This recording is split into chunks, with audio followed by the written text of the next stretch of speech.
Hermanas y hermanos, un placer vernos de nuevo. Vamos a dar inicio a esta clase correspondiente, ¿verdad?, a asignatura de eclesiología. Esta visita va a ser un tiempo muy ameno, muy especial. Va a ser un tiempo de mucha bendición, de gloria, de aprendizaje, ¿verdad?, de comprensión y de poder compartir los unos a los otros. Vamos a comenzar con un tiempo de oración en esta tarde. Padre, te damos gracias, te damos gloria, te damos honra, alabanza y adoración por esta oportunidad de podernos reencontrarnos un día más con mis hermanos, mis hermanas, para aprender de tu palabra, Señor. Tu palabra es viva y es eficaz, y es más cortante que cualquier espada de doble filo, que penetra hasta lo más profundo, discierne las intenciones del corazón. En esta tarde muy, pero muy especial, Dios, queremos darte la gloria, darte la alabanza, la adoración, la exaltación, por todo lo bueno que tú has sido con nosotros. De principio a fin, Señor, tú has estado con nosotros. Tú has estado siempre a nuestro lado, a nuestro alrededor, para bendecirnos, enseñarnos y guiarnos. Esperamos que esta clase, Dios, sea de agrado, de bendición, mucha comprensión, Señor, de aprendizaje de tu santa y bendita palabra. Señor, tu palabra dice que todo lo que pidiéramos creyendo en el nombre de Jesús, lo vamos a recibir. Así que esta tarde nos ponemos de acuerdo con mis hermanos, mis hermanas, para poder aplicar, comprender y recibir esta asignatura. Muchas gracias, Señor, de principio a fin. En tus manos está este momento. Amén y amén. ¿Cómo están, hermanos?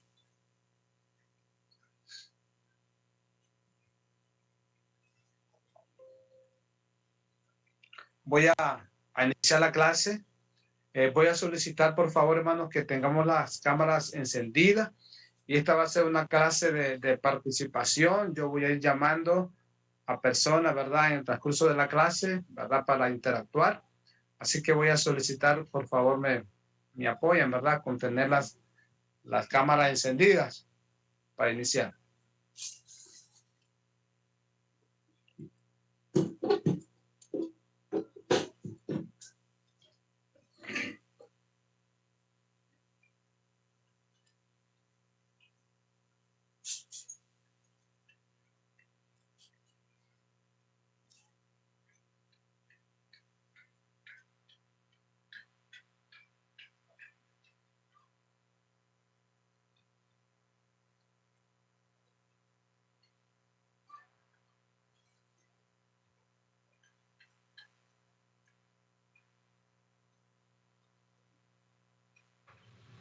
Hermano, por el momento estoy conduciendo, pero ya voy llegando a la casa.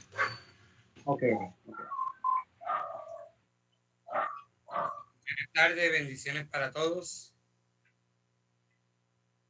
Amén, amén, hermano.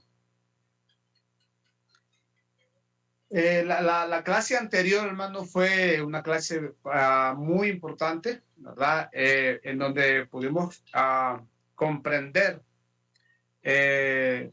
conceptos, ¿verdad? Y nos ubicamos en la historia de la era moderna. En ese espacio de la historia en donde pudimos comprender, entender, ¿verdad?, y aplicar principios de la historia de la vida cristiana.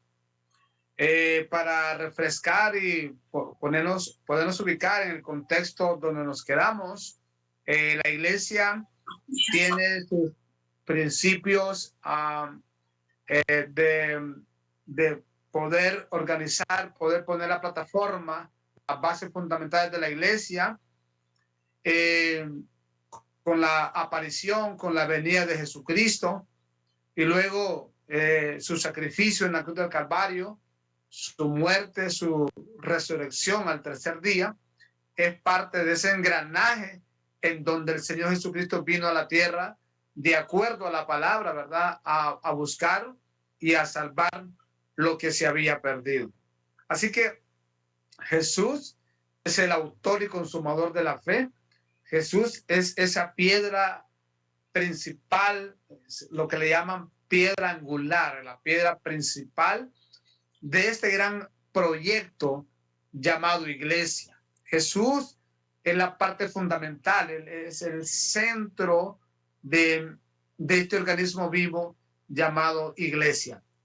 Nos ubicamos hoy, este día lunes, vamos a ubicar en donde tuvo sus principios ya la iglesia de una manera formal, legal y organizativa, donde tuvo sus principios. La iglesia que Jesús plantó tuvo raíces hebreas, es decir, los discípulos de Jesús, ellos centraron sus fuerzas, su fuerza misionera, su campo misionero se volvió nacional. Es decir, ellos quisieron invadir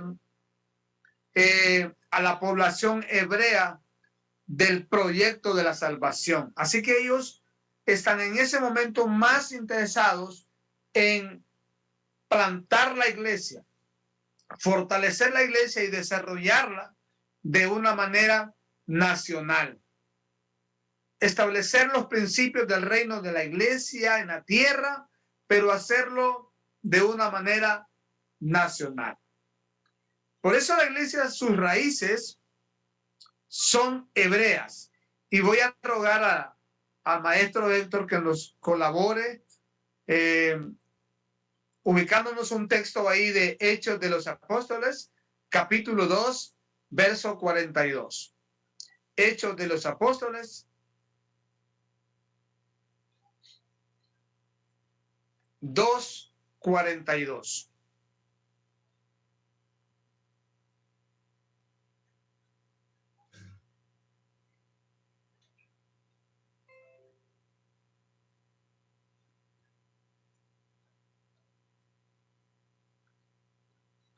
Este texto en sí, hermanos, enmarca el fluir de la iglesia, el quehacer de esta iglesia. Bueno, ellos se congregaban así para discutir el tema, el planteamiento de la iglesia, con raíces meramente hebreas. Es decir, los 11 discípulos, más el discípulo que ellos mismos añadieron para completar el número 12, ellos quisieron establecer en sí lo que es la iglesia nacional. Pero este versículo que se encuentra en Hechos 2:42, la iglesia, a pesar de que tiene un principio hebreo, empiezan a abrir las puertas internacionales, porque la iglesia se vuelve de una iglesia local a una iglesia nacional y luego se convierte en una iglesia internacional.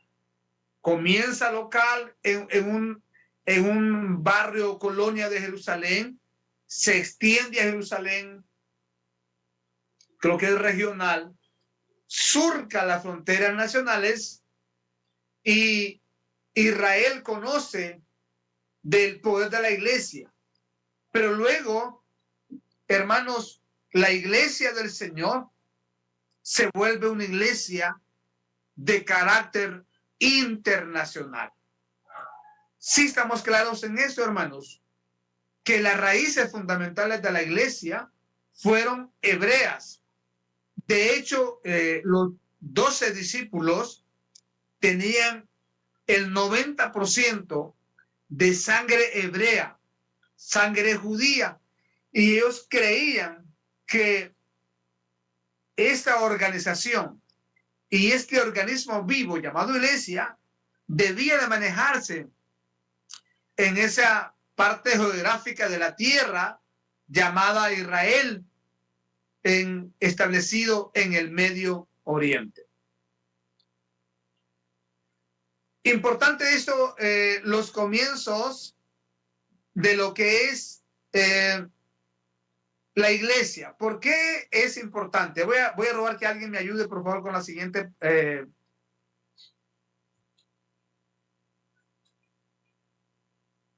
¿Alguien me ayuda a leer, por favor, esta portada que tenemos al frente?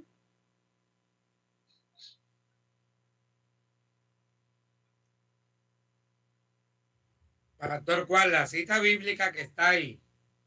Ok, si pasamos a la siguiente diapositiva, por favor, hermano.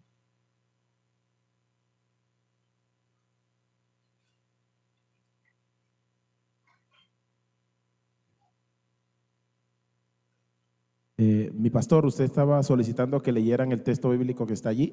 Es lo que le pregunta el hermano. O la diapositiva. Sí, por favor. El texto sí, bíblico. Previo a pasar a la... Ok, si me lo lee, mi hermano, favor, hermano Andrés Solorza nos puede leer el texto bíblico de Hechos capítulo 2, versículo 48. Ahí está en la pantalla. 42. Ok, dice así: y perseveraban en la doctrina de los apóstoles, en la comunión unos con otros, en el partimiento del pan y en las oraciones. Sí, eso es... la iglesia tenía 4 pilares en esa reunión, ¿verdad? Compartían juntos, había comunión, compartían lo que es asuntos de alimentos. También me llama la atención que compartían tiempos de coinonía, de oración. La iglesia tenía esas bases fundamentales, ¿verdad? Teológicas, cristianas, doctrinales. Tenían ese sentir, ¿verdad?, de estar unidos entre sí. Igual, el compartimiento del pan. Esto era básico en la iglesia del primer siglo. Y lo que son las oraciones. La oración para la iglesia del primer siglo era una iglesia, la oración era una pieza fundamental para 3 cosas. Número 1, para fortaleza espiritual. 2, para obtener poder del Señor. Y tercero, para asuntos de poder tener esa coinonía, esa conexión con el Espíritu Santo del Señor. Así que la iglesia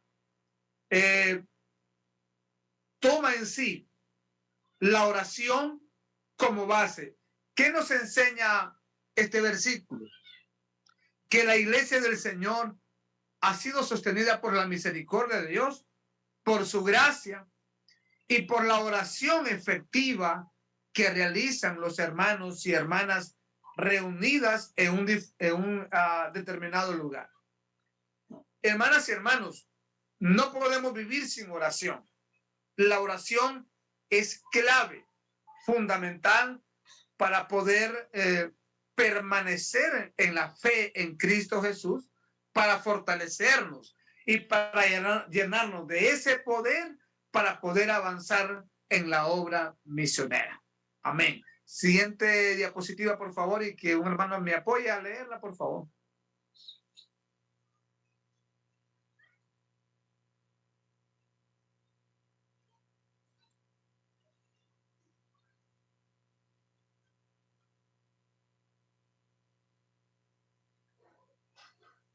Mi estimada, encienda el micrófono.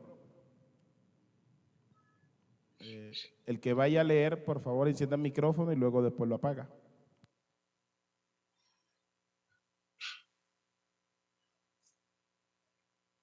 A mí no me sale la diapositiva.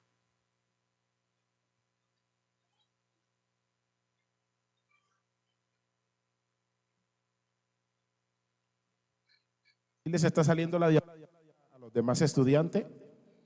Lean, hermanos, sin pena. Sí, pero se ve borrosa, se ve muy borrosa. Se ve No borrosa. se ve nada, no se ve nada. No se ve bien. Entonces, mi pastor Luisito, léalas usted porque dice que no se está viendo bien. Debido de pronto al celular de la conexión. Es debido a la conexión, porque él está en otro país. Leo para ustedes. Ok. La persecución oficial más fuerte de la Iglesia del Señor sucedió en tiempos del emperador Nerón. Los cristianos eran, esto es fuerte, eran violentamente echados a un campo de concentración de leones. Perdón, mi estimado. Puede prender la cámara porque no, lo que hizo fue apagar la cámara. Perdón que lo interrumpa. Y esto fue algo complejo en la persecución de la iglesia. En tiempos de Nerón, este emperador cruel que tuvo Roma, es donde la iglesia entra en su apogeo más fuerte en lo que se denomina persecución espiritual. Los cristianos eran pasados por el fuego de la prueba en tiempos de Nerón. Los que se denominaban, los que exponían su vida públicamente como seguidores de Jesucristo, eran llevados al Coliseo y allí eran echados a leones hambrientos, perros hambrientos, y eran despedazados frente a sus familias. Puede ser un padre, una madre de familia, seguidor de Jesucristo, era llevado al Coliseo y frente a sus hijos era despedazados por estas bestias salvajes. Y la iglesia entra en esta persecución compleja porque Nerón lo que quiere es exterminar a los cristianos, que la iglesia desaparezca, porque Nerón le decía a los cristianos, si Jesús es el Señor y Él es Dios, que los libre de estos leones, de estos perros, que los libre de estos animales feroces. Nerón decía, y yo sí puedo librarlos, porque todo lo que los cristianos debían de hacer en ese entonces, es decir, Nerón es Dios, Nerón es el Señor, Nerón es el rey. Eso era todo lo que los cristianos debían de decir para ser librados de ser desgarrados por estas fieras. Pero los cristianos en sí, de esa época, de ese tiempo, preferían sufrir 40 segundos que duraba el despedazamiento de estos animales, preferían sufrir 60 segundos y no negar su fe en Cristo Jesús. Cuando uno lee esta historia y ve fragmentos de hermanos y hermanas que mientras eran llevados al Coliseo decían, preferimos sufrir estos 30 segundos de exhibición al público, que estos animales nos van a despedazar, pero viviremos con Cristo por la eternidad. Estaremos con Él reinando en gloria. Resucitaremos para vivir en eternidad con Cristo Jesús. Entonces, estos cristianos prefirieron lo que habla Hebreos, la persecución, el filo de espada. Prefirieron ser desgarrados, destruidos violentamente por estos animales, mientras la gente en este estadio miraba a los cristianos de este entonces como trofeos, los miraba como personas de circo que hacía reír al público, que hacía traer alegría al público, porque este coliseo se llenaba de espectadores. Con dos direcciones hacía Nerón esto. Número uno, para que la gente del imperio lo reconociera a él como Dios o Señor, y que la gente tuviese temor de seguir a Jesucristo. Pero curiosamente, el 30% de la población de ese entonces del imperio, de todas las provincias que el imperio gobernaba, el 30% de esa población seguía a Jesús, avanzaban predicando, plantando iglesias, muchas veces clandestinamente levantaban grupos de oración, grupos de discipulado, grupos de crecimiento espiritualmente hablando, y la iglesia se expandía. Entonces, el imperio no encontraba una estrategia meramente correcta, excelente para obstruir, para bloquear el fluir de este organismo vivo llamado iglesia. ¿Qué nos lleva esto a la reflexión? A que cuando hay persecución, cuando hay oposición, cuando hay situaciones adversas de la iglesia, es cuando este organismo vivo llamado iglesia se fortalece, toma vida, toma recursos del cielo y empieza a ver las cosas no difíciles, sino que las empieza a ver desde la perspectiva de la unción de Dios, del poder de Dios. Si contextualizamos este estado de esta iglesia que estaba pasando, sufriendo persecución, con la actualidad, si tuviéramos la oportunidad de hacer un cuadro comparativo entre la iglesia de 300 años después de Cristo, en tiempos de Nerón, a la iglesia del siglo XXI, ¿qué comparación pudiésemos sacar? ¿Qué podemos decir? Habilidades, características, elementos de estas dos grupos. El que se fundó allí 300 años después de Cristo y la iglesia actual. La clase anterior mencionábamos acerca de cómo se encuentra la iglesia de hoy en día. ¿Qué es lo que la iglesia necesita de hoy en día? Hoy la persecución pareciera que se le denomina a una crítica, a un falso testimonio, a una mala expresión, a un desprecio. Pero en este año 300 después de Cristo, la iglesia sufrió la persecución más feroz, más violenta, más compleja que jamás se haya visto. Es decir, los cristianos eran exhibidos públicamente, llevados a este coliseo para alegrar al público, para alegrar a la gente que se congregaba en ese lugar, para denotar lo extraordinario, lo violento y lo feroz que era este emperador Nerón, de la oposición que la iglesia en sí tenía. Este fue un espacio bien complejo para la iglesia del Señor.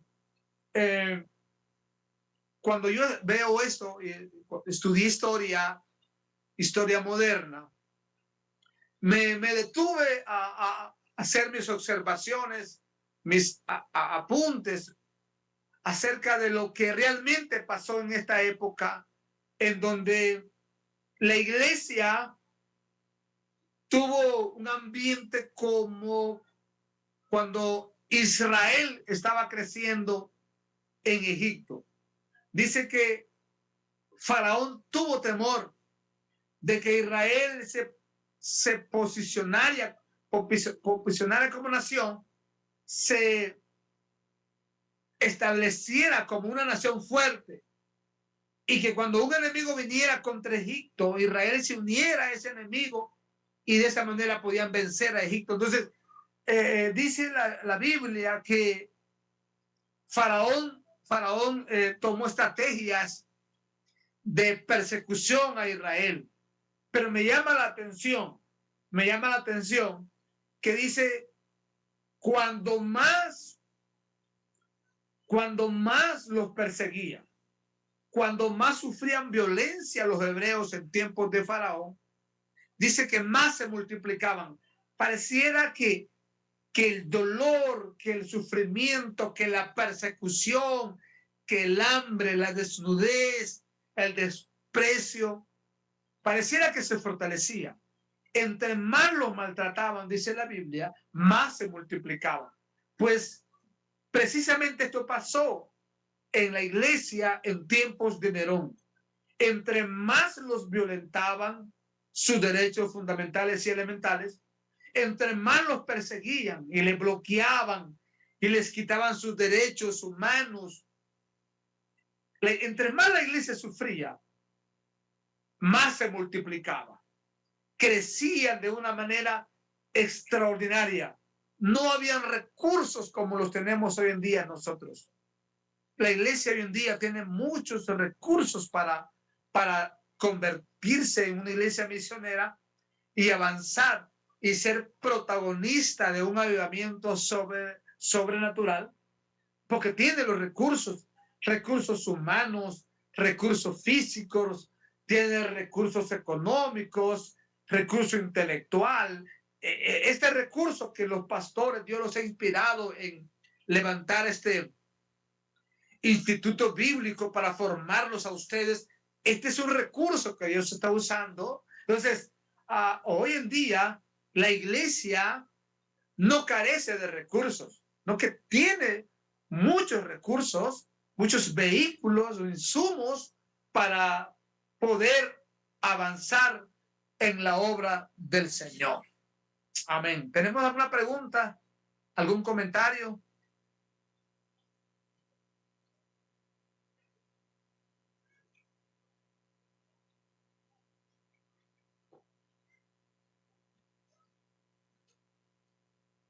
¿Estamos claros, hermanos? ¿Alguna pregunta, un comentario? No, señor. Todo está claro. Vale. ¿Estamos bien?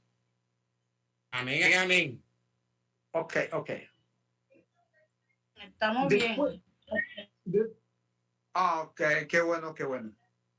Después del año 300 después de Cristo,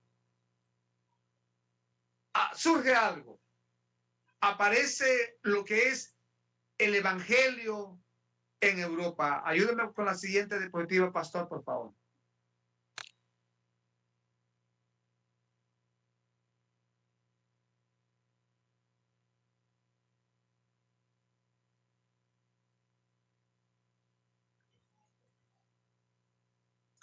Esta es una etapa, hermanos, el evangelio en Europa.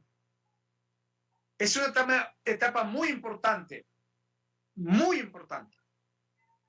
porque con la muerte de los apóstoles en tiempos de Nerón, con la persecución violenta en contra de la iglesia, y como mencionaba anteriormente, la iglesia, entre más violentamente era perseguida, más crecía y se multiplicaba. La iglesia da un salto enorme, hermanos, le llaman geografía física. Da un salto de carácter internacional. La iglesia con la muerte de los apóstoles aparece lo que en historia cristiana se le denomina o se le llama los padres de la iglesia o los padres apostólicos. Repito, esta etapa de la iglesia del salto a Europa. Se le denomina padres de la iglesia o los padres apostólicos.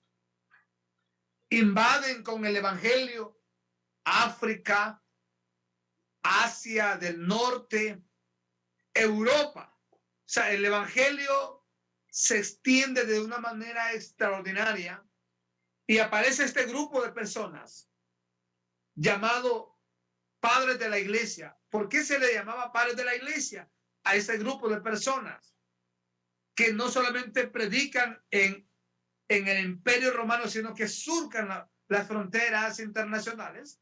Se les denominaba padres de la iglesia porque tenían una característica y era el discipulado y la formación.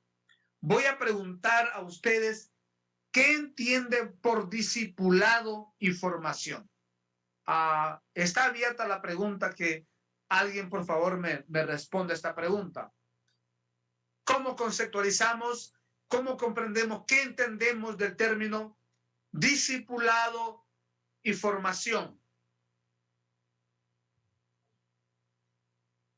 Su participación es de mucha bendición para nosotros, hermanos, porque podemos aportar. Abra su micrófono y puede participar. ¿Qué comprendemos por discipulado y por formación? El discipulado, el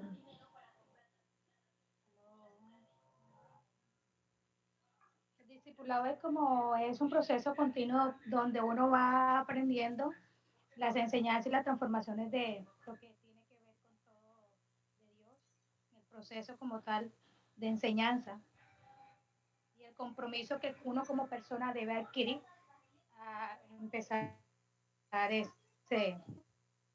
vida cristiana.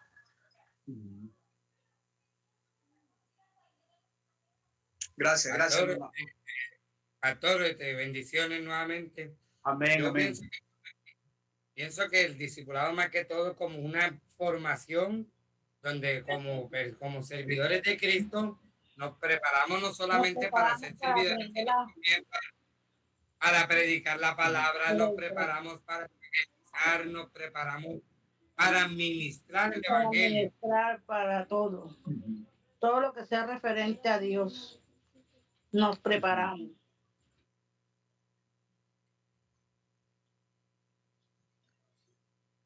Pregunto, ¿estará la iglesia discipulada y formada en la actualidad? Ahora mismo nos estamos como discipulando con lo que estamos aprendiendo.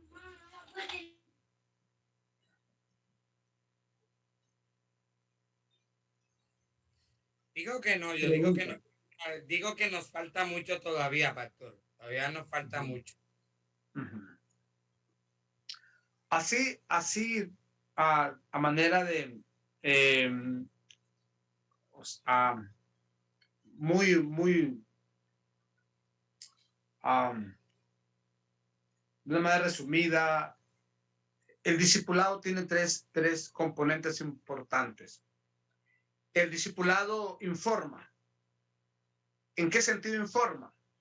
El discipulado informa de dónde nacemos, por qué yo creo en Cristo, quién es Jesús, quién es el Espíritu Santo, quién es el Padre, cuáles son los dones del Espíritu, las manifestaciones del Espíritu, los frutos del Espíritu, por qué yo pertenezco a un organismo llamado iglesia, por qué yo soy líder. Entonces, tenemos una información, pero después de la información pasamos al grado de formación.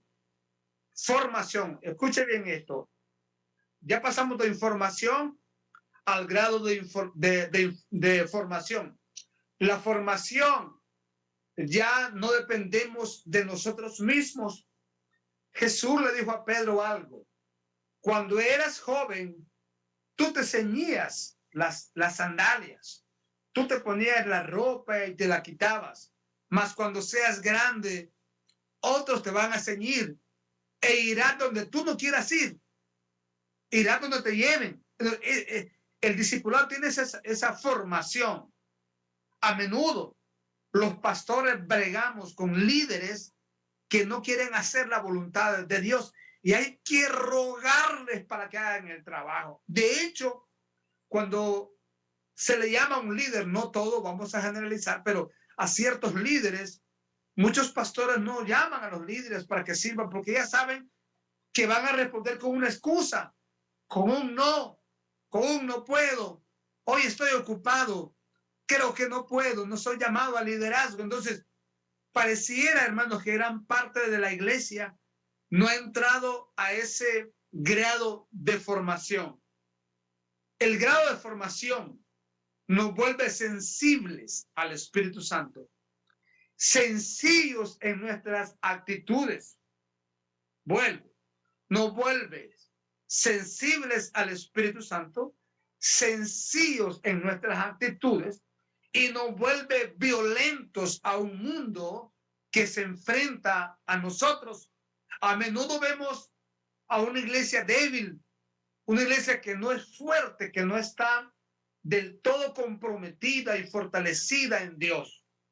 Sueño, oro, pido, declaro que Dios va a plantar una iglesia gloriosa, una iglesia llena de poder, entusiasmada, avivada por el Espíritu Santo. Personas que van a estar en el trabajo mirando el reloj a cada instante. ¿A qué horas terminamos de trabajar? Porque hoy tengo que estar en la iglesia, hoy me toca servir, hoy tengo que ir a abrir el templo, asearlo, a hacerle los detallitos, a servir, hoy me toca cantar, dirigir el servicio, me toca predicar. Una iglesia avivada, una iglesia llena del poder de Dios. Tercero, informada, formada y una iglesia transformada por el poder de Dios. La iglesia necesita esa transformación de Dios, esa transformación. Comentaba con los líderes que una iglesia transformada, la iglesia pregunta al líder, pregunta al pastor, ¿qué voy a hacer en la iglesia? ¿Qué me toca hacer? ¿En qué puedo apoyar, colaborar en este ministerio? Porque es una persona transformada por el poder del Espíritu de Dios. Las transformaciones son progresivas. Desde el momento que usted y yo llegamos a Jesucristo por su gracia, por la gracia del Espíritu Santo, empezó la transformación, empezó esa transformación gloriosa que se da de una manera sobrenatural, porque no se comprende, porque no se entiende, porque estas situaciones son meramente del Espíritu Santo. Repito, esto de discipulado y formación tiene tres características fundamentales. Información. Si algo tiene que tener la iglesia es información, es decir, conocimiento de la palabra, conocimiento de la historia. Veo un programa en la televisión, entre comillas, cristiano. Él está viendo el programa de la televisión, pero está con su Biblia, comparando lo que están diciendo allá y lo que dice la palabra de Dios. Es muy importante que nosotros comprender, hermanos, entender que los tiempos en los cuales estamos viviendo son tiempos peligrosos. Dice la Biblia que en aquellos días vendrán tiempos peligrosos, porque habrán hombres amadores de sí mismos, inicuos, que harán mercancía de la fe de los hermanos, que tendrán apariencia de piedad, pero por dentro negarán la eficacia de ella misma. Serán personas de doble discurso, de doble personalidad, de doble ánimo. Entonces, la iglesia que estamos formando hoy en día debe tener esa información. Realmente el mensaje que me están predicando reúne las condicionantes de la palabra. Ok, Anote esto. El verdadero discípulo del Señor no lo cree todo.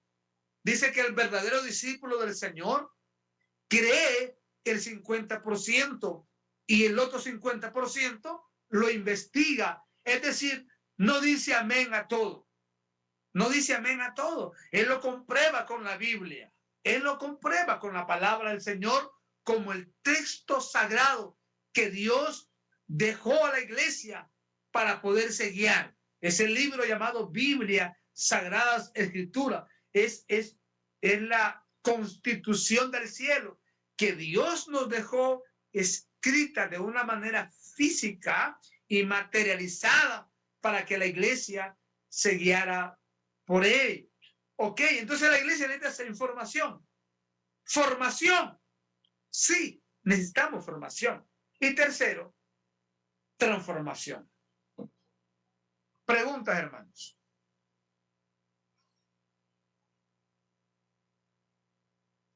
¿Preguntas?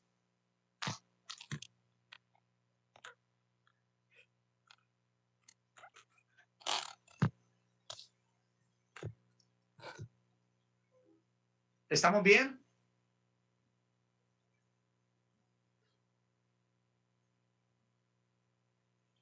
Amén, amén.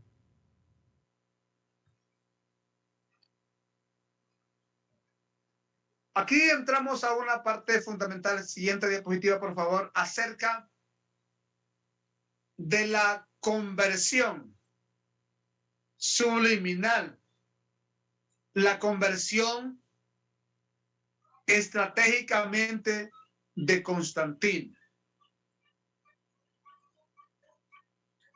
Nos encontramos en un hecho importante de la historia de la iglesia cristiana. La conversión de Constantino, uno de los emperadores más estratégicos que la historia tuvo, 337 años después de Cristo. Si un hermano, por favor, ve la diapositiva, que me ayude a leerla, por favor. Dios lo bendiga, pastor. La voy a leer. Ok. Creo que de pronto, no sé si es su internet, en la pantalla de los teléfonos se ve borroso. De pronto es por el internet y como usted está en otro país, debe ser eso. La anterior, usted dijo conversión de Constantino. Sí, conversión subliminal de Constantino. Nombró al obispo de Alejandría y Constantinopla pontífice, constructor de puentes. Más tarde lo nombró vicarios de Cristo, representantes de Cristo. En la tierra aparece la salvación por herencia. Ok. Constantino, hermanos. Constantino se convierte estratégicamente al cristianismo, porque en esta época, 337 después de Cristo, la iglesia tiene un empuje misionero, tiene un crecimiento desbordante, hermanos. Miren que en este tiempo la iglesia no salía a evangelizar, sino que la gente llegaba a los templos a convertirse. La gente llegaba a los templos y decían: yo quiero recibir a Cristo, ore por mí. La iglesia tuvo un empuje, hermanos, hubo un mover apostólico y profético del Espíritu Santo. La iglesia más pequeña en ese entonces era de 500 miembros, 400 miembros, la más pequeña. La que decía: esta iglesia no ha crecido, era una iglesia de 500 miembros, de 1000 miembros. Fue un apogeo del Espíritu Santo. Por todas las avenidas, las calles, las colonias, los barrios, por todos los pueblos se mencionaba el despertar de la iglesia, el crecimiento sobrenatural de la iglesia. Empezó a crecer de una manera extraordinaria. Entonces Constantino dice: no puedo, escuche, no puedo contra esta influencia espiritual, no puedo contra este organismo llamado iglesia, no puedo contrarrestarlo. Y pidió consejo y le dicen: hazte como uno de ellos. Conviértete al cristianismo. Hazles ver a ellos que tú ya te convertiste al evangelio y que ya no va a haber persecución. Entonces, aquí subliminalmente, estratégicamente, las tinieblas, el diablo, que el Señor lo reprenda, usó esta metodología de conversión subliminal de Constantino. Y Constantino, escuche esto, nombra al obispo de Alejandría. Allí ya no era la iglesia ni las autoridades que nombraban a los obispos, a los pastores, no, que ya Constantino hace algo, fusiona, une lo que es iglesia y Estado. En ese instante, hermanos, hablando sociológicamente, ya no había un Estado como tal laico y una iglesia religiosa, sino que el Estado se unió con la iglesia y la iglesia con el Estado. Y para la iglesia creyó que esto era un avance. Creyó que este era un avance. El presidente de la República, vaya, de Honduras o de Nicaragua, Guatemala, de Colombia, da un veredicto que él es cristiano. Entonces la gente dice, aplaude, qué bueno. Entonces pareciera que en ese entonces la iglesia le da el poder a Constantino y él nombraba a los pastores. Mire qué crisis empezó a entrar a la iglesia. Le llaman la etapa del oscurantismo, de la oscuridad, la era de tinieblas, porque como mencionaba anteriormente, hermanos, la iglesia, mientras hubo persecución, creció. Pero en tiempo de Constantino, cuando entra en una relativa paz, la iglesia decrece y entra en ese proceso de tinieblas, de oscurantismo que le llaman los sociólogos, y la iglesia ya no crece, sino que decrece, porque en este momento ya no es el Espíritu Santo que nombra a los pastores, a los profetas, a los apóstoles, a los misioneros a través de los ancianos de la iglesia, sino que era Constantino. Constantino decía, yo quiero que el hermano sea el obispo de Alejandría. Yo quiero que el hermano sea el obispo de Constantinopla. Yo quiero que el hermano sea de aquella provincia el obispo. Entonces, ahí ya no era el Espíritu Santo nombrando líderes, nombrando apóstoles, pastores, evangelistas, misioneros, sino que ya era el gobernador, el emperador Constantino. Él nombra al primer obispo de Alejandría y al primer obispo de Constantinopla y le denomina años más tarde pontífice. Ya no le decían ni pastor, ni profeta, ni apóstol, ya no le decían evangelista, misionero, ni obispo, sino que Constantino le decía pontífice, término griego. Pontífice significa constructor de puentes. En otras palabras, el pontífice era el puente entre el ser humano y Dios. El pontífice era el camino entre el hombre y Dios. Ya no era Cristo. Esto es algo grave. Ya no era Cristo. Ya ese texto conocido, yo soy el camino, yo soy la verdad, yo soy la vida, dejó de existir y de ser mencionado. Ya Cristo no era el puente de salvación entre el pecador y la santidad de Dios. Cristo ya no era ese puente de salvación entre la tierra y el cielo, entre el infierno y la gloria, sino que era el pontífice denominado constructor de puentes. Más tarde, Constantino ya no le llama pontífice, sino que le llama vicarius de Cristo. En latín, vicario, habele, cadullega, mahal, vicarius de Cristo, que significa representante legal y único de Cristo en la tierra. Allí ya no es el Espíritu Santo, ahí ya no es Cristo, ahí es el vicarius, que es el representante, ya no es mi puente, él es el representante de Dios en la tierra. Es decir, las personas empiezan a una desviación espiritual y empiezan lo que son las famosas herejías, tienen lugar en este momento de Constantino. Acá aparece lo que es la salvación por herencia. Hermanos y hermanas, la salvación no es herencia, no se hereda de padre a hijo. La salvación se logra a través del sacrificio de Cristo. Jesucristo dijo: el que cree en mí tiene vida eterna. Yo soy el camino, la verdad y la vida. Nadie viene al Padre sino por mí.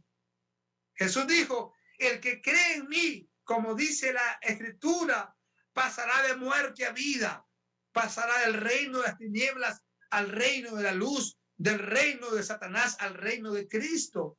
Jesús dice: la salvación no se hereda. En el buen sentido de la palabra salvación por herencia es que si yo era cristiano, toda mi familia era salva, aunque anduvieran en pecado. Si lo podemos nosotros interpretar, ¿se puede heredar la salvación desde la perspectiva espiritual? Sí, porque yo como pastor, como líder, estoy orando para que mis hijos sean cristianos toda la vida. Pero convencido estoy que si mis hijos se descarrean, se vuelven al mundo y se vuelven enemigos de Cristo, ellos se irán para el infierno, no irán a la gloria. Entonces, desde esa perspectiva, la salvación no se puede heredar. Se puede orar, ministrar, bendecir la familia. Yo puedo heredar bendición a mi familia, pero la herencia de la salvación desde esa perspectiva es de una manera herégica. Entonces, decía, la salvación se puede heredar. Usted congréguese los días que pueda. Su familia no. Con que usted vaya es suficiente. Es que la salvación se hereda. Si usted le sirve a Dios, su familia puede y llegará a ser salva. Eso pasó en el año 337 después de Cristo. ¿Estamos comprendiendo, hermanos? ¿Alguna pregunta?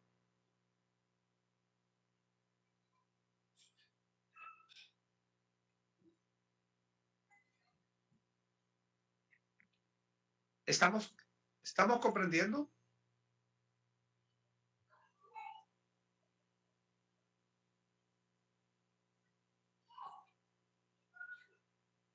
¿Estamos bien, hermanos?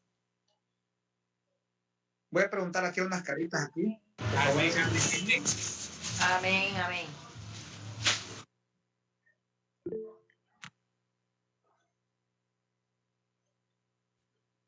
O sea, confirmado mi hermano, pastor, Sí. la conversión de Constantino, definimos que por los frutos no fue genuina. No, no. Fue subliminal de la perspectiva histórica. No fue una conversión tocada por el Espíritu Santo, sino que trajo afectaciones negativas a la iglesia del Señor. Dios los bendiga, amados. ¿Puedo la pregunta de mi hermano Ramiro? Que si la conversión de Constantino no... Mi hermano Ramiro. Sí. Ok.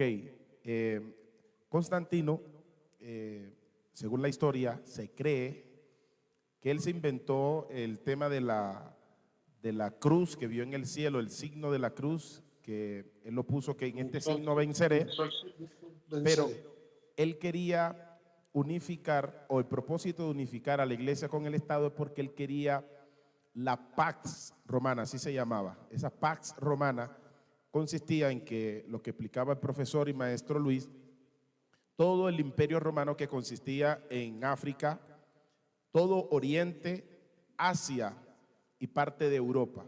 Entonces él quería la paz sobre todo el imperio.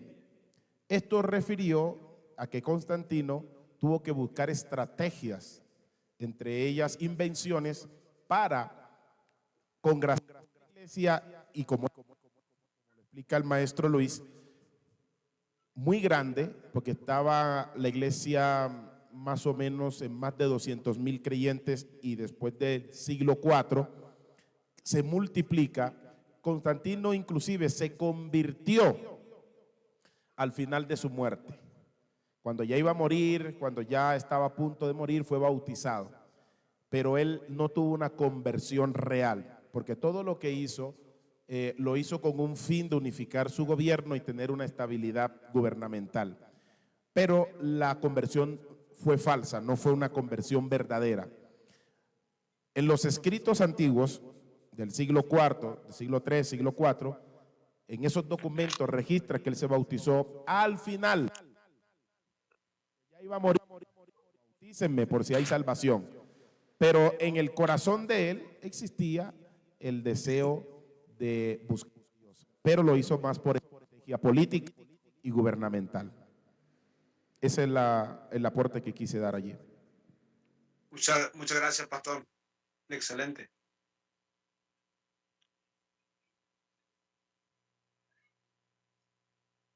No todo lo que brilla es oro, pero todo el oro brilla, hermanos. Amén, gloria a Dios, así es, pastor.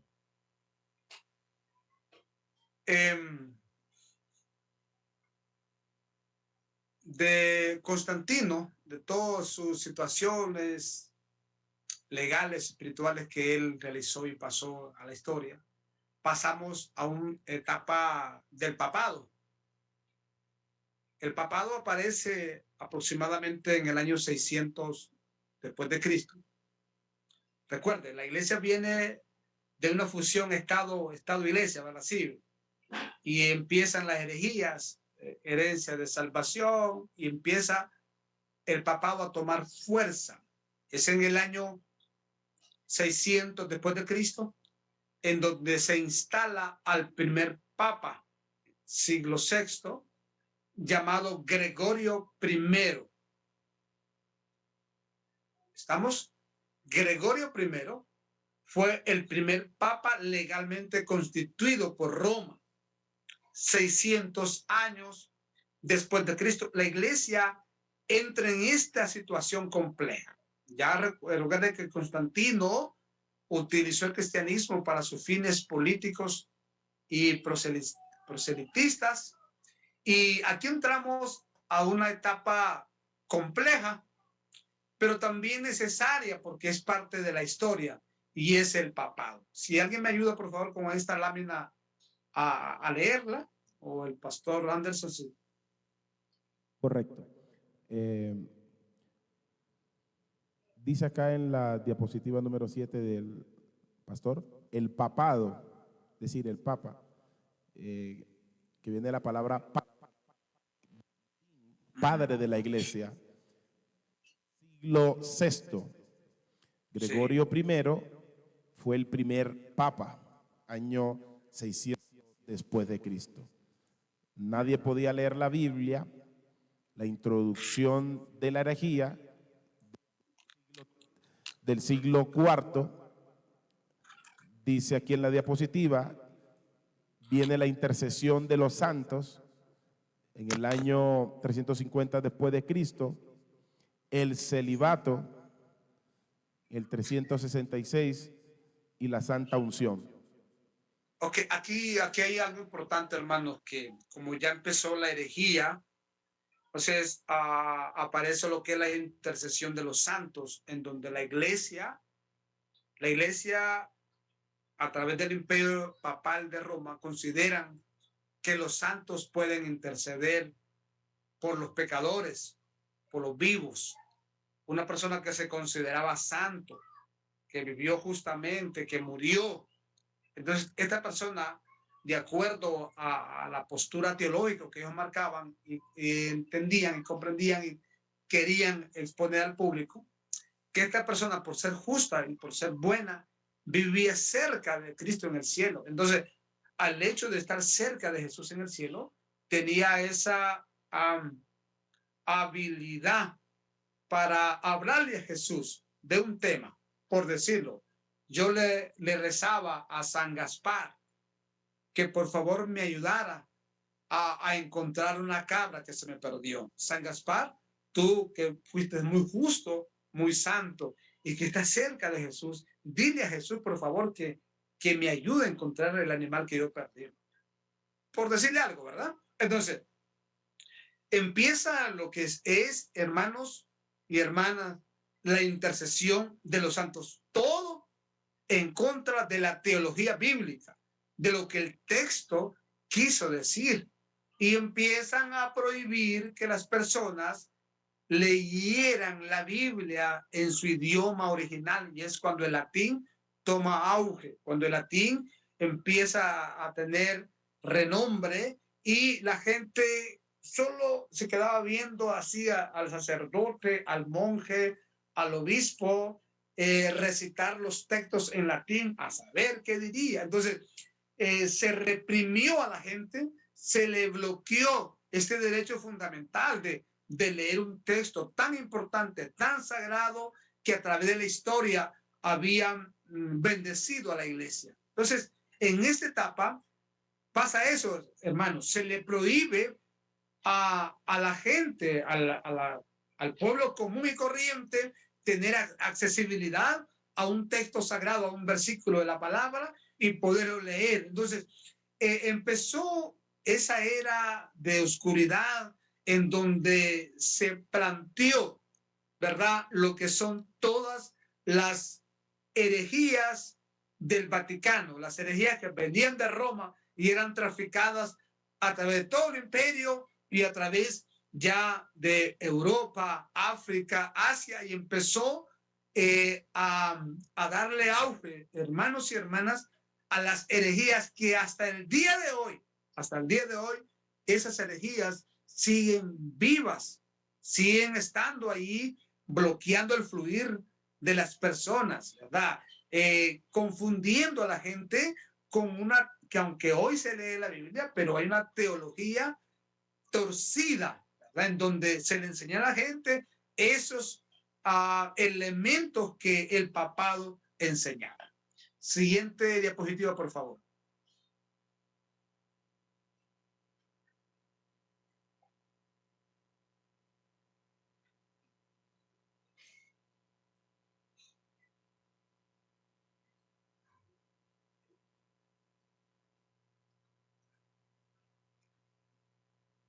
Acá es muy importante, hermanos, muy importante que podamos ver las herejías que prosiguieron después en el papado, porque tengo números no exactos, pero son sin números tentativos de cuánta gente, cuántas personas mandó el papado, mandó el Vaticano al infierno, mandó a miles y miles de personas al infierno, y ellos decían que estaba en la gloria. Tengo una información de cuántas personas a través de la historia el papado ha enviado, hermanos, al infierno, es decir, con sus herejías, con sus mentiras, con sus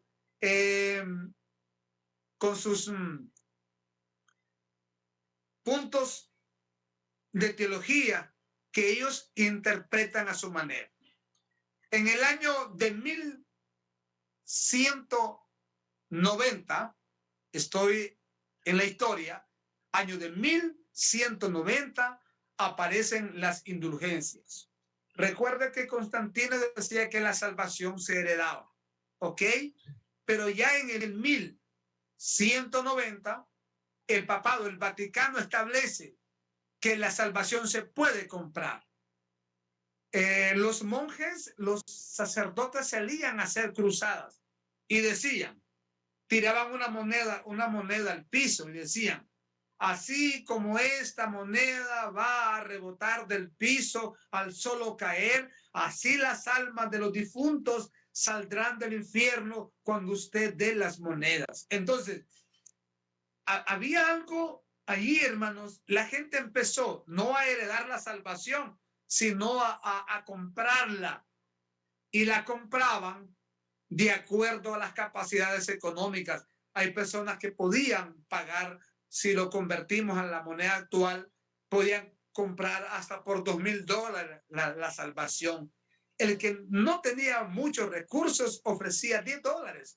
Señor cura, yo no tengo dinero, pero si usted me vende la salvación, yo le doy $10. Y de esa manera la iglesia recaudó y se volvió una iglesia acaudalada económicamente en Roma con la venta de indulgencias, porque fue un momento de esta etapa de la oscuridad en donde la salvación no era a través del sacrificio de Cristo, no era a través de rendirse al sacrificio de Cristo, sino que a través de la indulgencia, la compra compra de salvación y el pago monetario por los pecados. ¿Alguien pecaba?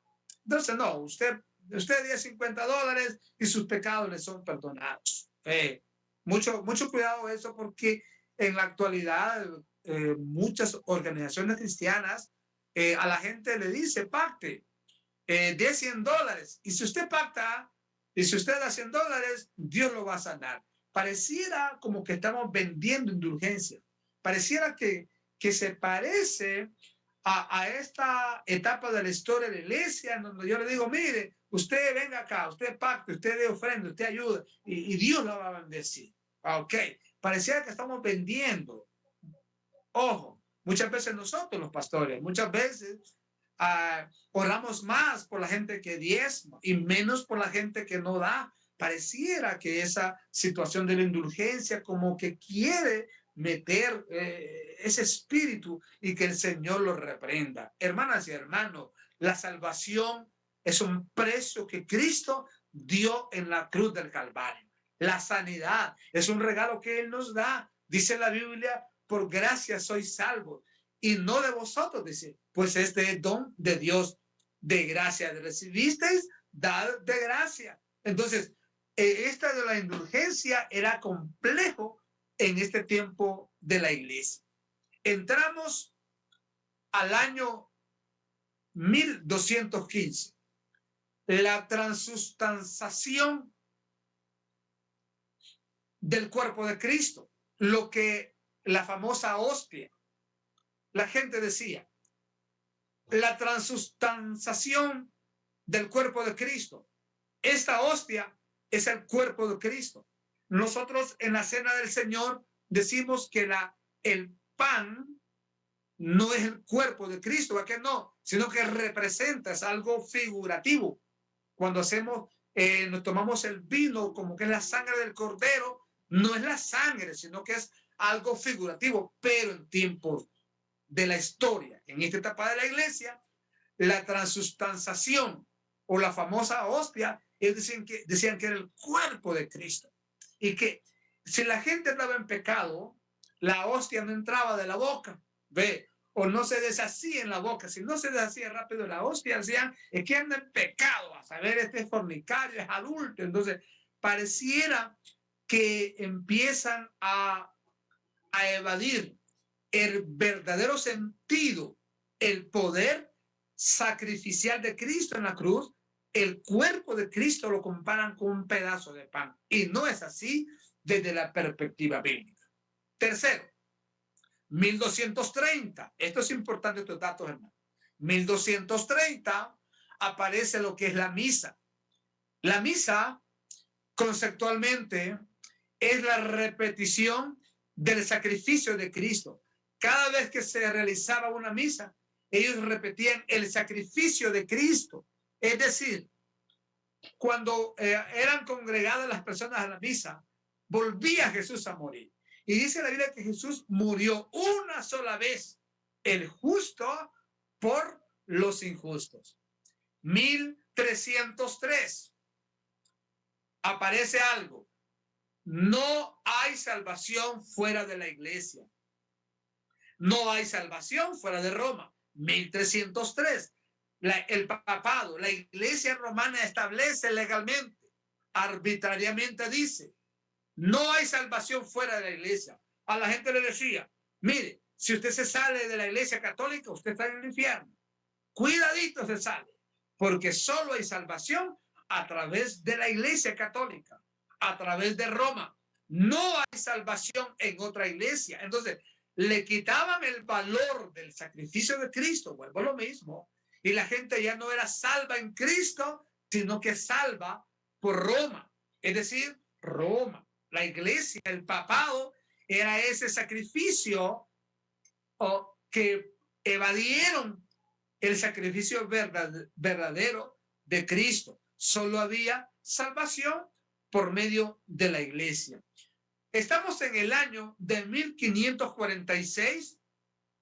En el año de 1546 aparece, hermanos, de acuerdo a la historia científica, aparece lo que son la acumulación o la imposición de los libros apócrifos de la Biblia.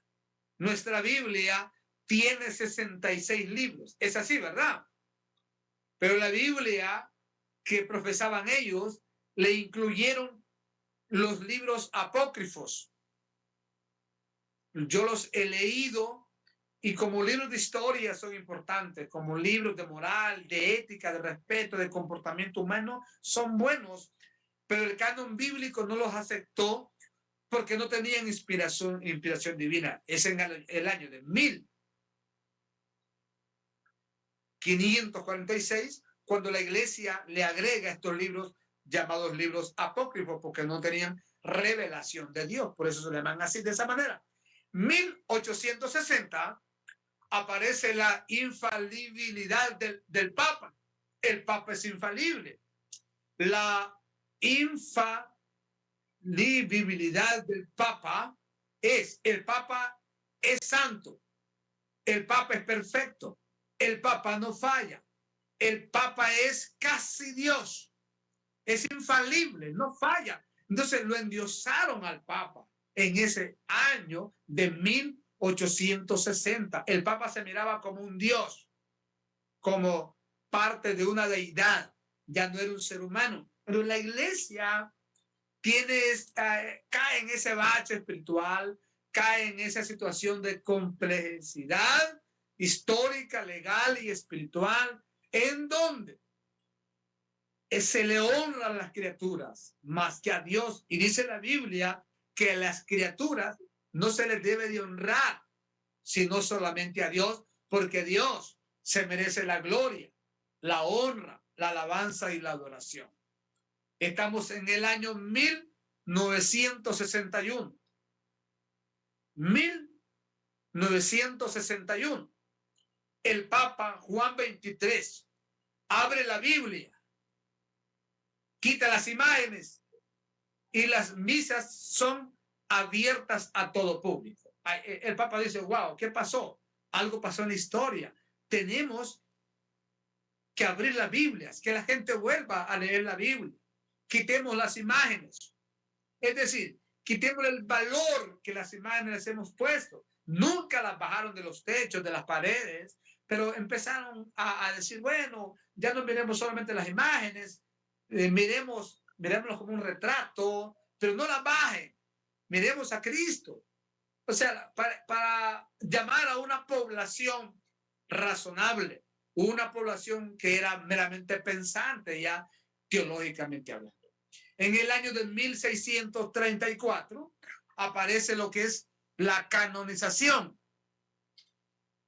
La canonización se comprende como aquel justo, aquel santo, mujer o hombre que murió en santidad y que en su vida realizó un milagro. Alguien tenía cáncer y este obispo oró por esta persona de cáncer y se sanó. Entonces ese milagro lo patentaron, lo legalizaron. Dicen, este milagro vamos a poner una patente de Juan de Pedro, hizo un milagro y se murió. Entonces, esta persona moría.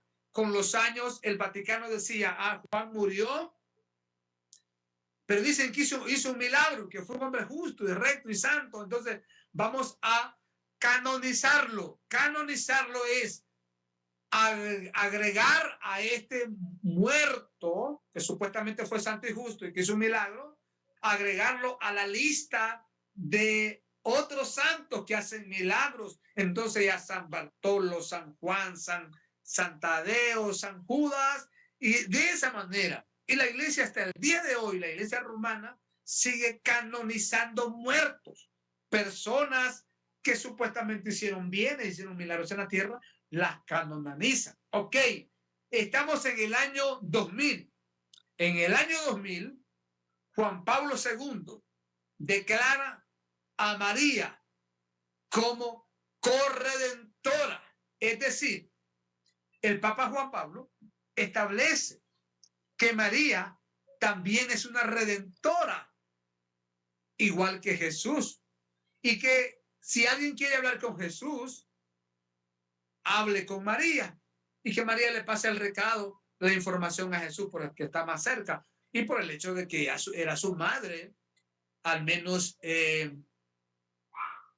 de crianza, porque no fue biológicamente. Entonces, dice Juan Pablo II, la Virgen María casi tiene los mismos atributos de Cristo. Una tremenda herejía, porque la única persona que puede redimir al hombre de pecado, de juicio y de justicia a través de la conversión y convención del Espíritu Santo es la persona de Jesucristo, quien murió en la cruz del Calvario.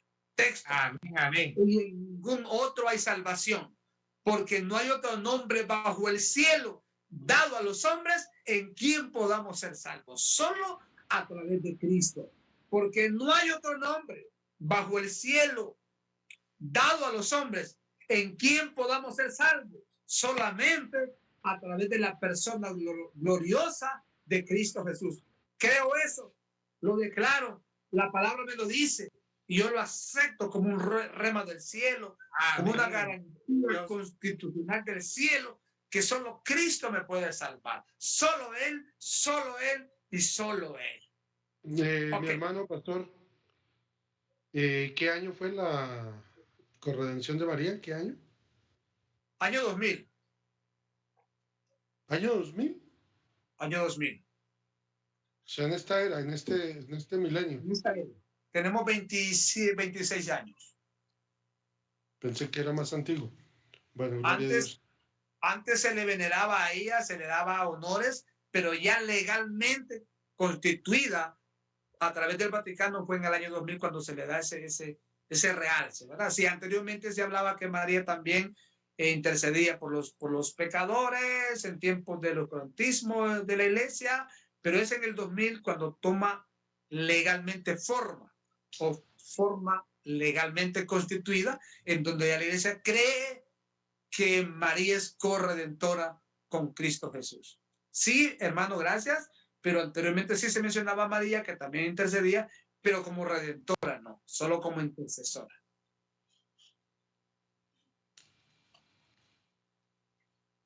Pregunta, hermanos. Pastor, una preguntita. Bueno, en ese tiempo, a ver, yo anteriormente no entendía lo de la canonización hasta que usted lo explica, que coger a las personas que fallecieron, que se consideraban perfectas y lo convertían a santos. O sea, la pregunta es esa, que sí lo considero también como una herejía, pero o sea, no le daban el mérito a Dios, sino era para ellos mismos, es cierto. Así es. Ya esta persona canonizada podía hacer milagros y tenía sus seguidores, porque cada santo tiene sus seguidores, hermano, y cada barrio, colonia tiene sus, por ejemplo, en Honduras está la geografía, está por departamento, municipios, ciudades, municipios y lo que le llamamos aldea, ¿verdad? No sé cómo lo llama allá, aldeas son pequeñas comunidades y ahí hay un santo que se venera, que se le hace ferias patronales. Entonces, cada colonia, barrio, pueblo tienen sí su santo a quien venerar. San Vicente, San Juan, San Judas, San Tadeo. Entonces, cada persona que se canonizaba tenía sus respectivos seguidores.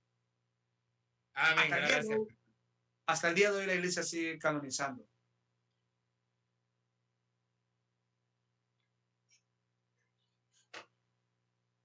Quien encontró la Virgen Guadalupe en México, el señor Juan, él fue canonizado por el Vaticano, porque dijeron que fue un hombre santo y que hizo un gran milagro a encontrar esta imagen en México. Y muchas personas, la señora María Teresa de Calcuta fue canonizada porque hizo muchos bienes, milagros y murió supuestamente santa, de acuerdo al texto del Vaticano, ¿verdad? ¿Estamos claros, hermano? ¿Alguna pregunta, comentario? Amén. Buenas noches. Quería hacer una intervención. Bueno, cabe aclarar que esa parte de la historia de la iglesia tiene intervenciones el Imperio Romano con poder militar, cambió a tener poder religioso porque tomó la enseñanza de Cristo y se apropió de ella. Esa parte de la historia de la iglesia, digámoslo así, se lo apropió el Imperio Romano y estamos hablando del Imperio Romano. Así es. Cristiana tiene un énfasis más fuerte más adelante, una relevancia donde empieza a haber una separación nuevamente. Así es. Es que se me viene a la mente porque para que no vayamos a confundir que una cosa es, perdón, en ese tiempo la Iglesia Católica es el mismo Imperio Romano, pero anteriormente con poder militar y ahora con poder religioso, convertido hasta el día de hoy en Iglesia Católica, pero es el mismo Imperio Romano con sede principal en Roma. Por eso se llama Imperio Romano. ¿Listo? Entonces va a aclarar eso. Okay. Muchas gracias, pastor. Estamos en lo cierto. Muchas gracias. La siguiente diapositiva, por favor.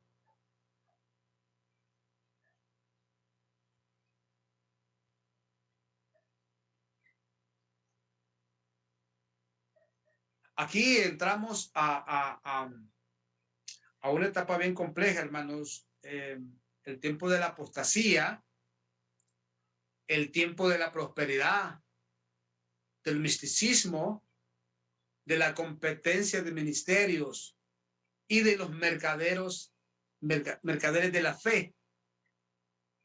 En este tiempo de la iglesia se preparaba más a la gente. Aquí entra en otra situación la iglesia. Se le empieza a hablar de apostasía. La gente empezó a rebelársele a la palabra. Y empezó a hablarse el tema de la prosperidad. Hablar de prosperidad no es pecado ni es malo, ¿no? ¿Verdad, hermano? Yo oro que mi iglesia sea bendecida, sea próspera. No es malo enseñar de prosperidad. Lo negativo está en darle la prioridad al tema de la prosperidad. Pregunto, nadie de nosotros quiere ser pobre, ¿verdad? Todos queremos tener prosperidad en un área de la vida, ¿verdad que sí? Prosperar en el negocio, en el comercio, en la empresa, en el estudio, en la universidad, en la familia, todos queremos prosperar. Entonces, el problema no es la prosperidad, sino darle el espacio que se merece Cristo al tema de la prosperidad. Y también entre el misticismo. El misticismo es una fusión entre lo legalmente, espiritualmente hablando, y lo humanamente imperfecto. Es decir, hay una fusión. Empezamos a decir, ¿esto será de Dios o no será de Dios? Entonces, la gente lo que hizo fue fusionar un criterio meramente religioso cristiano a una situación meramente filosófica. Y también entra en la etapa de la competencia. Hermanos, debemos de predicar a Cristo no por competencia. Plantar iglesias no por competencia, no por un renombre, sino yo planto iglesia, usted planta iglesia, porque es un llamado misionero que el Señor Jesucristo ya nos marcó a través de la palabra de ir y hacer discípulos. ¿A dónde? A todas las naciones. Bautícenles en el nombre del Padre y del Hijo y del Espíritu Santo. Enséñenles todas las cosas que yo les he mandado y estaré con ustedes todos los días hasta el fin del mundo. Y entra una etapa acá, lo que la Biblia le denomina mercaderes de la fe. ¿En dónde? Personas inescrupulosas, personas sin favor de Dios, sin el temor de Dios, empezaron a hacer mercancía de la fe de los hermanos, a publicar por los hermanos. Fíjense que aquí entran en una situación muy compleja. Por ejemplo, yo tengo un culto y los domingos van 1000 personas. Entonces yo le digo a mi camarógrafo, así se le denomina, ¿verdad? El que me toma todos los videos. Entonces le digo yo, enfócame cuando la gente esté brincando y saltando y hablando en lengua y silbando, y cuando yo esté en lo mejor de la predicación y me lo publicase en las redes sociales. ¿Cuál es mi objetivo? ¿Cuál es mi intención? Eso. ¿Será glorificar a Cristo o que la gente hable bien de mí? Que digan, wow, qué pastor, qué tremenda iglesia tiene, qué iglesia de fuego. Ok, que la gente hable bien. ¿Qué será mis intenciones al publicar un video? Entonces, yo estoy utilizando a mis hermanitos del Señor. Les tomo video y los subo a las redes. Pareciera que yo los estoy utilizando para que la gente me dé un renombre a mí como líder, como pastor. Es un punto muy personal, es una perspectiva personal. Respeto, ¿verdad? Respeto lo que otro puede hacer, pero yo no puedo utilizar a un hermano de la iglesia, a un hermano, a una organización cristiana para volverme famoso, que la gente hable bien. Enfóqueme bien acá, por favor. Mire el milagro que va a pasar. Será para glorificar a Cristo. Si es para exaltar a Jesús, gloria a Dios, ¿verdad? Pero si es para que la gente hable bien de mí, hermanos, ahí hay mucho que decir. Entonces, la mercancía de la fe en la actualidad se está dando, hermano. Que Dios nos guarde, que Dios nos ayude a utilizar bien la teología, a reutilizar aquellos principios de la iglesia del primer siglo, de los santos hombres de Dios que nos dejaron la palabra de Dios. Hermanas y hermanos, que la gloria y que la honra deben de ser para el Señor. Sí, Dios no comparte su gloria con nadie. Honra, gloria, alabanza y adoración exclusivamente para el Señor. Aquí entra este apogeo de los mercaderes de la fe. Ok. Siguiente diapositiva, por favor.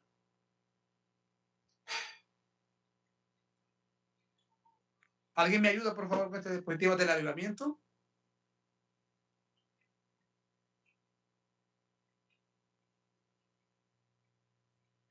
Avivamiento, hay varias etapas aquí.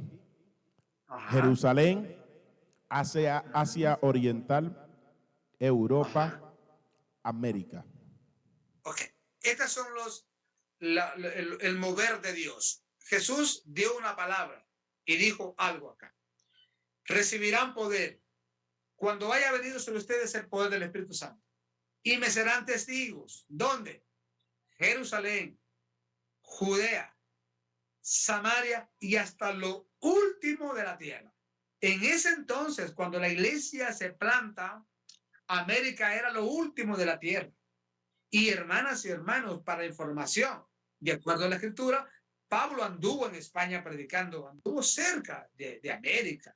Quiere decir, en avión directo de aquí a España o a Madrid, uno está 7 horas directo. De aquí desde el aeropuerto de Honduras a España estamos a 7 horas, 8 directo, ¿verdad? Entonces Pablo anduvo cerca. Entonces, en ese entonces, cuando la iglesia se planta, cuando Jesús vierte esta palabra, hasta lo último de la tierra, nosotros éramos lo último de la tierra.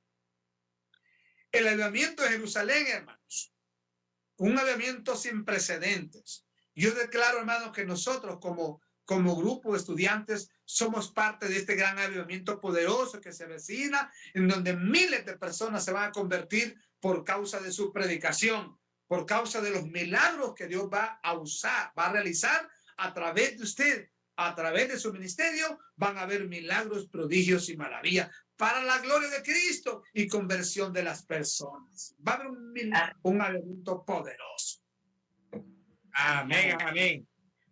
Jerusalén es el centro del avivamiento en ese entonces. El primer sermón de Pedro se convierte en 3,000 personas. Sí, ¿verdad? Siguiente sermón de Pedro, 5,000 personas reciben a Jesús por primera vez. Declaran seguir a Cristo. Se convierten del judaísmo histórico al cristianismo de la gracia de Cristo.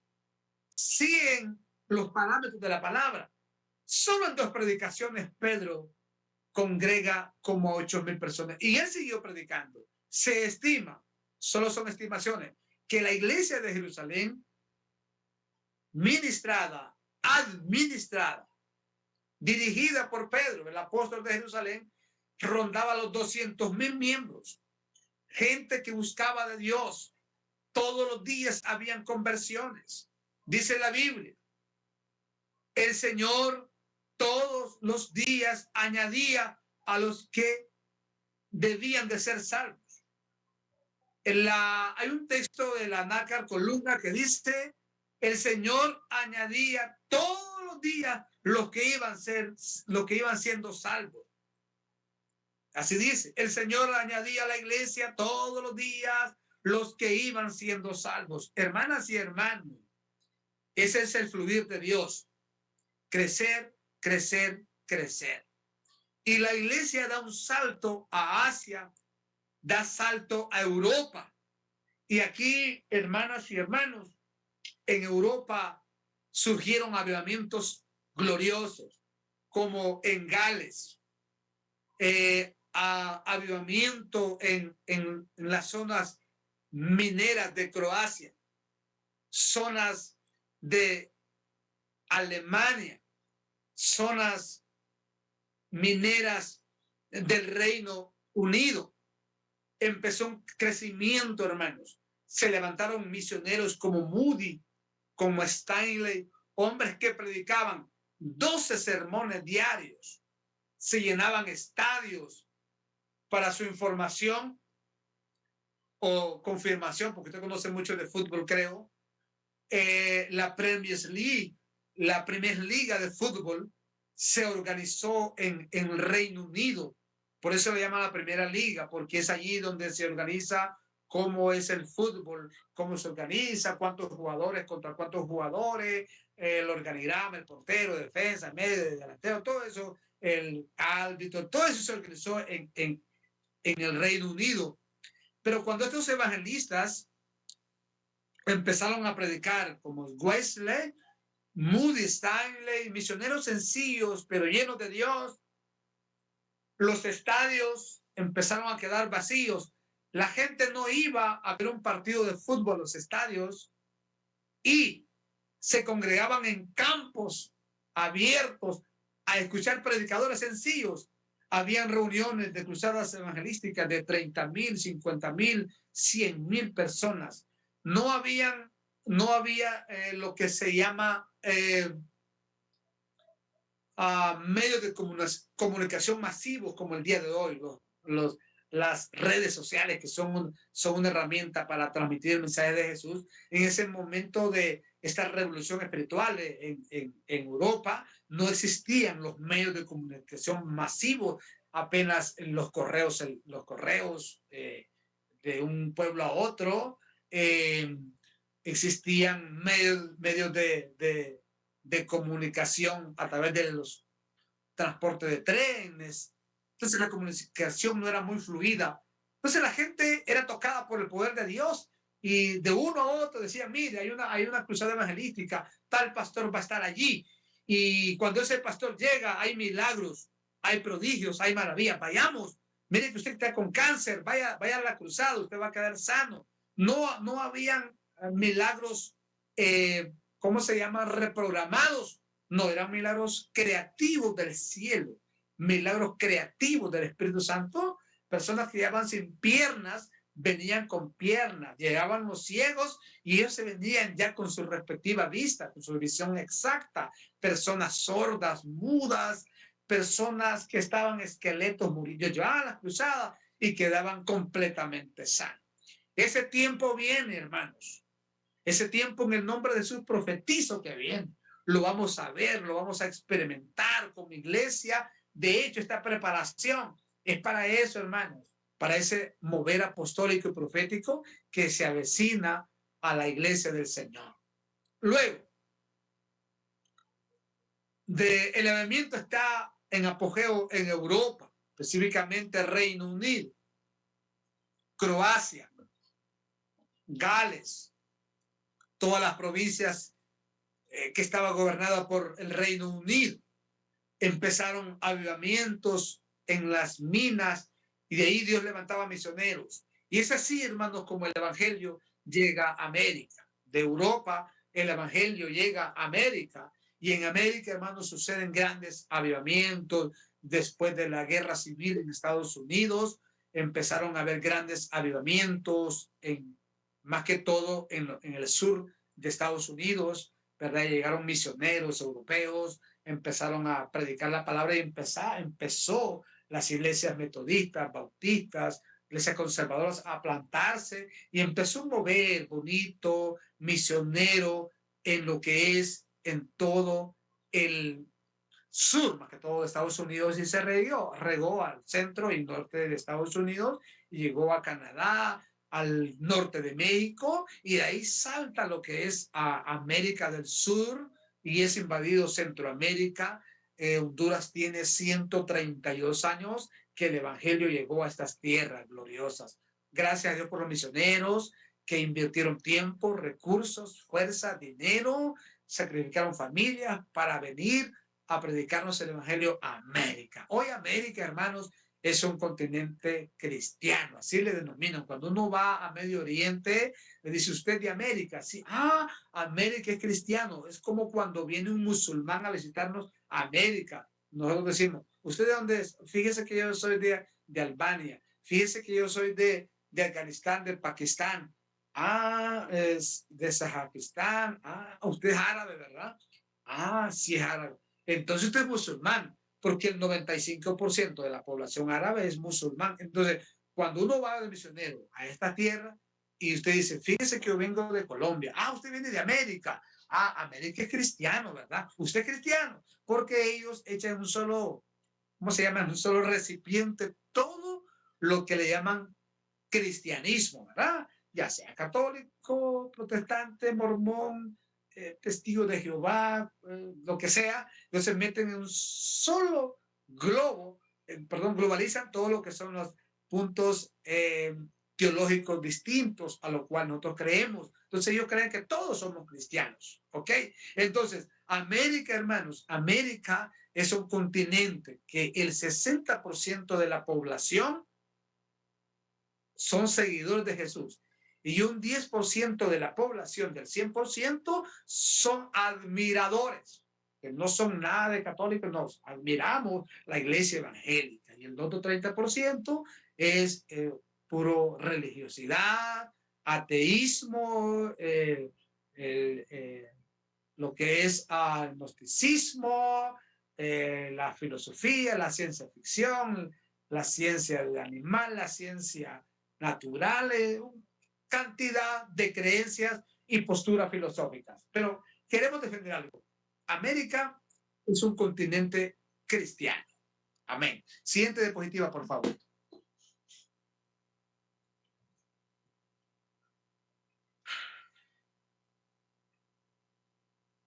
Aquí estamos concluyendo con lo que son el evangelio de masas y el evangelio de individuos.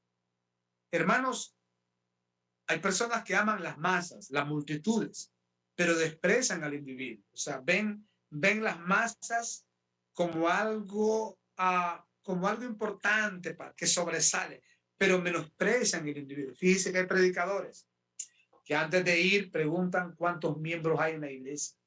Y de acuerdo al número de iglesias, de feligreses que existen en la iglesia, así va. Entonces, si tiene 20 miembros, dicen, no, yo no me desperdicio ahí, yo no voy. Entonces, menospreciamos al individuo. Entonces, amamos las masas, pero menospreciamos al individuo como tal. Hermanos, Dios no hace acepción de personas, ni hace acepción de ministerios, pero sí selecciona. Es decir, Él ama al pastor de 1000 miembros como al pastor de 10 miembros. Y para Él valemos igual. Él nos valora desde la perspectiva de nuestro servicio. Amén. Usted puede tener una iglesia de 15 miembros, pero si lo pastorea con amor, con pasión, determinación, usted va a ser feliz, ¿verdad? Porque usted dice, yo estoy aquí trabajando, hago el esfuerzo humanamente posible, hago todo lo que puedo para la gloria del Señor. Entonces usted es feliz trabajando en la obra del Señor. Amén. Puedo estar pastoreando una pareja en toda mi vida, pero si yo lo hago con amor y con pasión, voy a ser el pastor más feliz y más dichoso de esta humanidad. Siguiente y última diapositiva, por favor.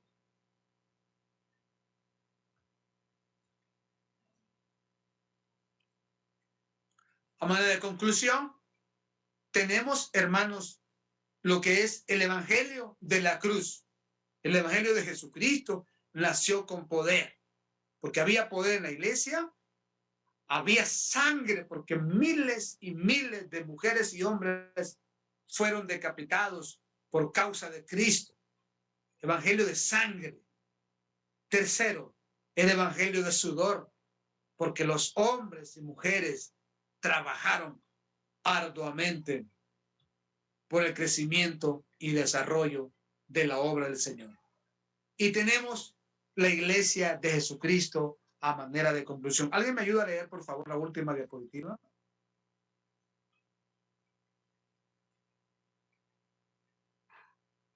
La iglesia de Jesucristo. Ahí está. La iglesia de Jesucristo nunca cambió en su postura teológica. Nunca cambió. La iglesia de Jesús guardó los principios bíblicos. Amén. Estamos conscientes de eso, ¿verdad? Número 2, nunca dejó de crecer. Amén. Nunca dejó de crecer. Entre más los maltrataban, más crecía. Profetizo, hermanos, que la iglesia donde usted está nunca va a dejar de crecer numéricamente, espiritualmente, económicamente, en todas las áreas, en el nombre de Cristo Jesús. Y número 3, nunca quiso establecer por sí su tierra. Nunca fue su intención establecer el reino en la tierra para siempre, sino los años que Dios le permitió vivir en la tierra, los vivió con prioridad de reino, con el reino de los cielos. Hermanos, yo creo en el arrebatamiento de la iglesia que cualquier día va a pasar. Y yo debo de estar preparando a mi iglesia para el arrebatamiento, para encontrarse con Jesús en el cielo. Esa es mi pasión, esa es mi determinación. Si yo no meto a la iglesia a través de la predicación al cielo, yo no hice nada en esta tierra. Si yo no logro, por medio de la palabra, preparar a la congregación para llevármela para el cielo con Cristo Jesús, yo no hice nada en esta tierra. Pude tener una iglesia de miles de personas, pero si no la preparé para el rapto, yo perdí mi tiempo en esta tierra. Hermanos y hermanas, el trabajo de la predicación es de honra, de honor y de bendición. Amén. Tenemos 15 minutos para que conversemos, para que algún análisis, un comentario, una pregunta,